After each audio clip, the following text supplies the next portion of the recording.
What's going on, guys? Welcome back to the channel. It's that time of the week. It's time for the week rotation, and I've got a bunch of new stuff to the collection, that a lot of random stuff that I've been wearing this week, as well as some stuff I've been wanting to reach for a little while. So it's the usual variety. You do see a little bit of warmer weather stuff because, the cool front had passed. We have another one coming, so next week I'll have some more heavier fragrances. It's kind of back and forth during the fall here in the South, but it's week number 202. And we've got some good ones to talk about. Stay tuned.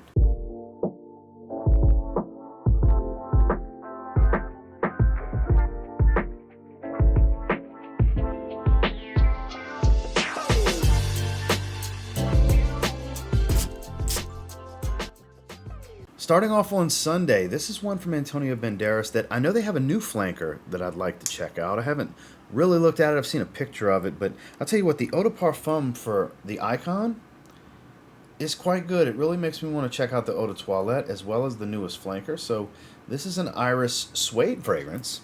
Quite nice. We're spraying this one. Really good atomizer, soapy, powdery, a little lipstick waxy, with a smooth, buttery suede-like combo, a soft, woody musk. It's a really good fragrance. Very much a really good fragrance. I'm surprised by it now that I've spent a little bit of time with it so far. Possibly going to do a full review on this one. I'm, like I said, very much impressed. It's very affordable, and it's easily the best Antonio Banderas fragrance I have. I have about 5 or 6 fragrances from the house so far, and this is clear-cut the best fragrance from the house. I'm an Iris fragrance fan, and this one's done really well, kind of in the realm of like an Armani Code Parfum-ish. Not quite that type of sweetness, but it falls into that family. Armani Code Parfum, maybe a little bit of Narciso Rodriguez Blue Noir Parfum, because that's got a prominent suede to go with the Iris. Like, not the exact same quality and scent of those two, but falls in the same family with solid performance too. Not a beast, but a pretty good performer. So an interesting choice, one that if you want to see a full review on, definitely comment down below. But Antonio Banderas, the Icon Eau de Parfum. And then when I got the shower, it was time for a good shave, so I went ahead and went with my Zaharoff Signature Tabac shave set, as well as gave myself a few sprays of the fragrance. 'Tis the season, the best season for Signature Tabac, in my opinion. I love wearing this stuff.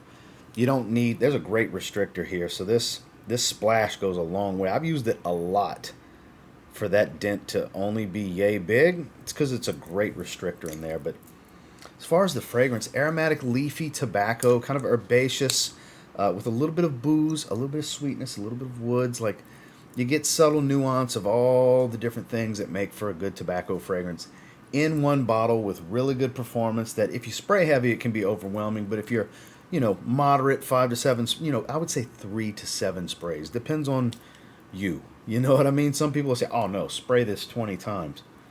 Okay, crazy people. You don't need to do that, but if you choose to, you choose to. I'm just not. It's 5 to 7 most of the time for most fragrances for me. This one's more of a 5 spray for the most part, because it projects pretty well off of my skin. Very airy and bright. A lot of aromatics here. It's not your typical tobacco. High level quality. Very gentlemanly. And it was nice to enjoy after a good shave. It was a Zaharoff Signature Tabac. Moving into Monday, I actually doubled up on this and wore a few more sprays out the shower because it was nice to revisit. I still stand by saying it's the best version of Polo Blue. It's Polo Blue Parfum, the newest flanker in the Polo Blue line. I love this fragrance. It's so good. Resinous, smoky, rich, aquatic and green. Like, it smells like what Polo Blue Parfum should smell like.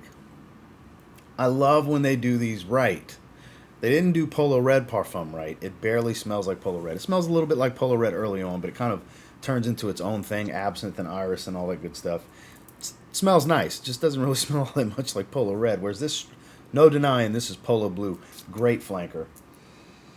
Very long lasting on my skin. Not loud, not super pronounced. This is a less is more kind of fragrance for somebody that doesn't have that loud personality, or they're in a setting where they don't want a fragrance to announce they're here before they even open their mouth. That's what this is really good for. And like I said, it's got that cucumber, watery, green, aquatic smell from the original with some resins, a darkness. It's smoky, a dense, deep, ambery, woody smell. good, good stuff all day long, and even refreshed out the shower. Ralph Lauren Polo Blue Parfum.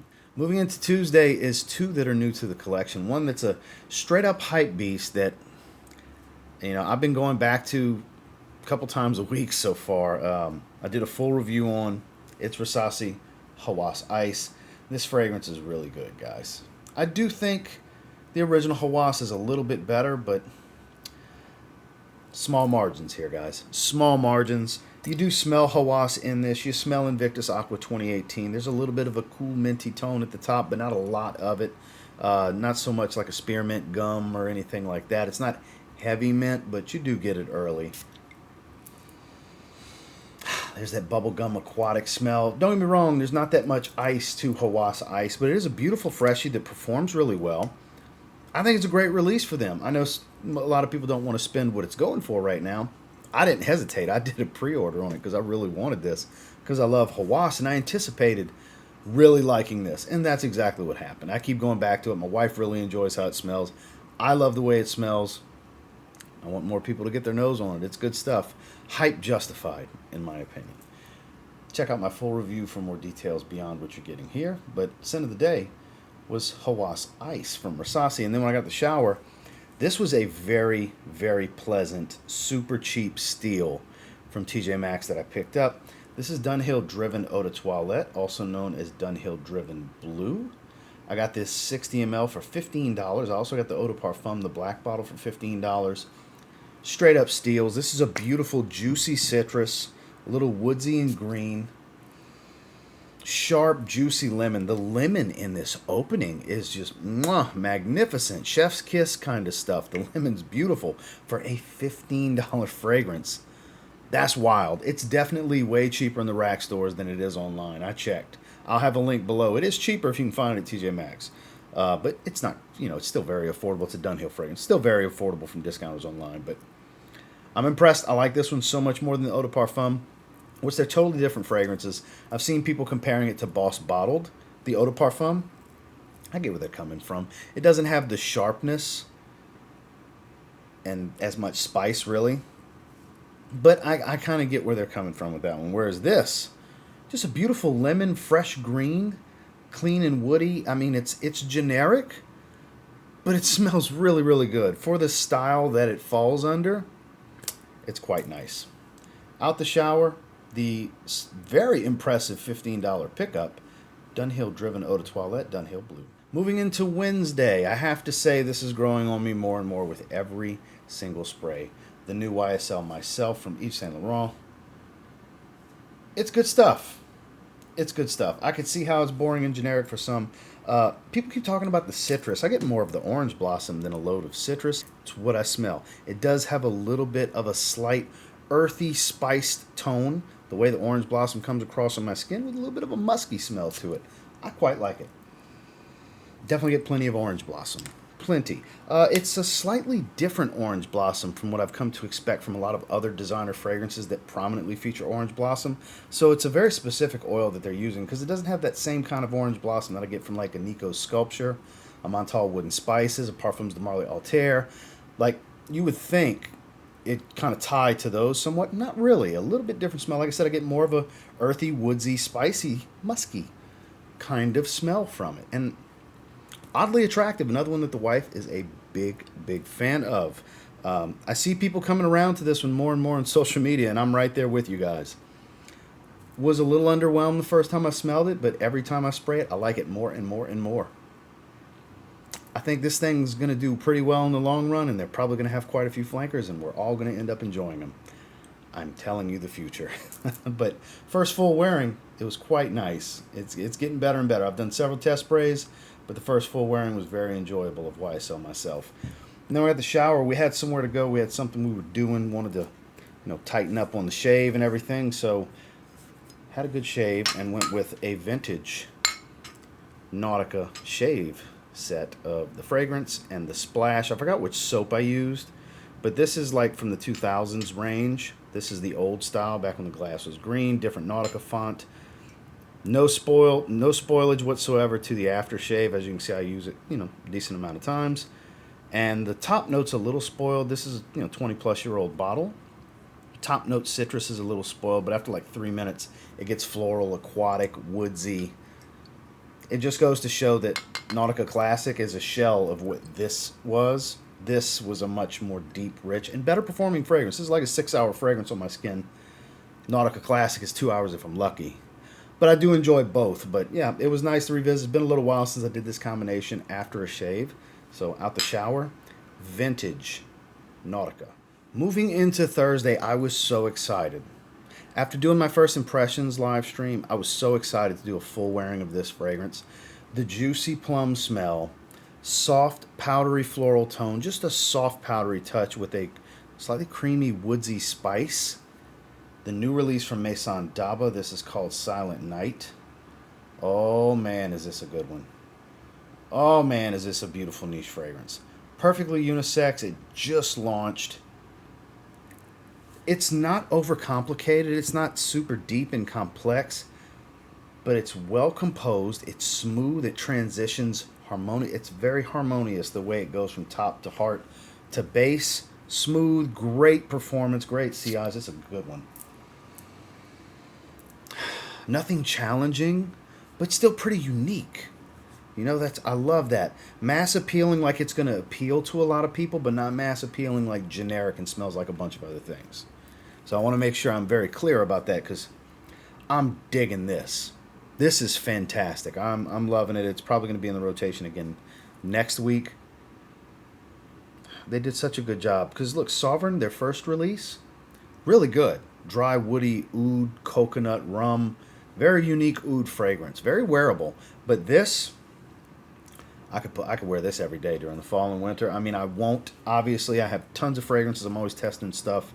I always have new fragrances coming in. I won't wear it every day, but this is one I could totally get away with if I wanted to go like on a week-long tear of wearing the same fragrance. This is one I wouldn't get sick of. Because I like so much variety, it's hard for me to just stick to one for a whole week, whereas this is one of those few that I think I could get away with it. It's so intoxicating and enjoyable and simple at the same time with a beautiful quality to it. Just get your nose on this one. It's fantastic and nothing out the shower. I just enjoyed this one during the day and gave myself a break in the evening. It's the newest from Maison Daba. If I can get it to focus, that would be great. It's called Silent Night. Moving into Friday, admittedly, I would say the most disappointing new release designer I've gotten this year, and it's not bad. Because, I mean, most designers, they're still going to smell good. It's just frustrating because the previous two releases were the height of the line. They took a little bit of a step back with Azzaro Wanted Eau de Parfum.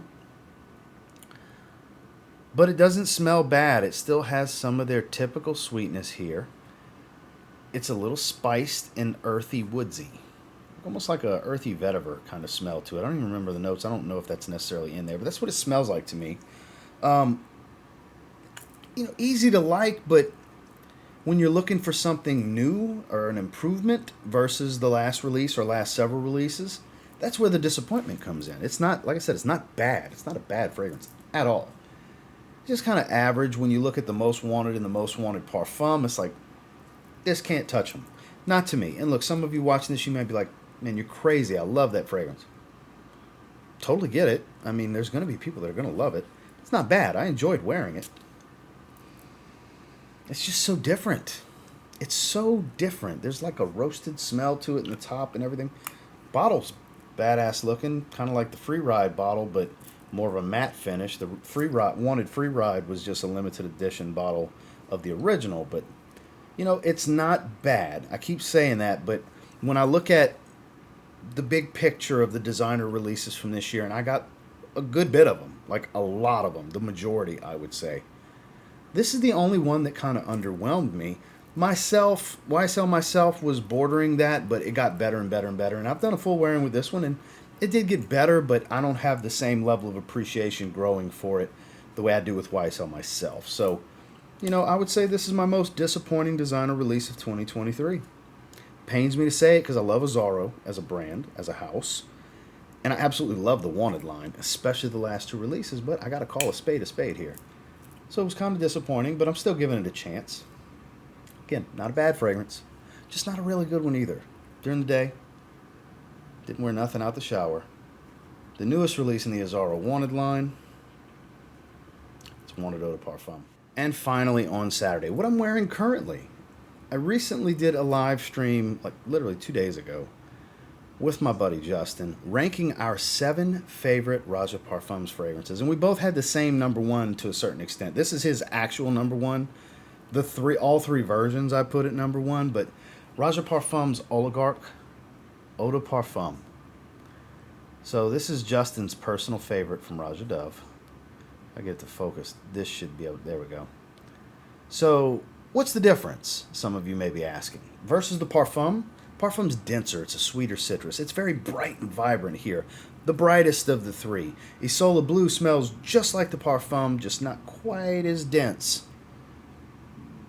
as the Parfum, whereas here it's overall fresher and brighter. This is the lowest concentration of the three. This is the Eau de Parfum, but it's very loud. It's also the loudest one. The sillage isn't as strong, and they're all three very long-lasting. So it really doesn't matter which one you're able to get. Whatever you can get for the best price, which would probably be Isola Blue, get that one if you're interested. But for me and for Justin, this DNA, this scent profile, this formula, the best, the most wearable, the most versatile. It's amazing. It's absolutely stunning. I can't even imagine what this is going for. I might have just wasted like $20 spraying that in there. I don't know, because this was the very first version, got discontinued when the Parfum came out.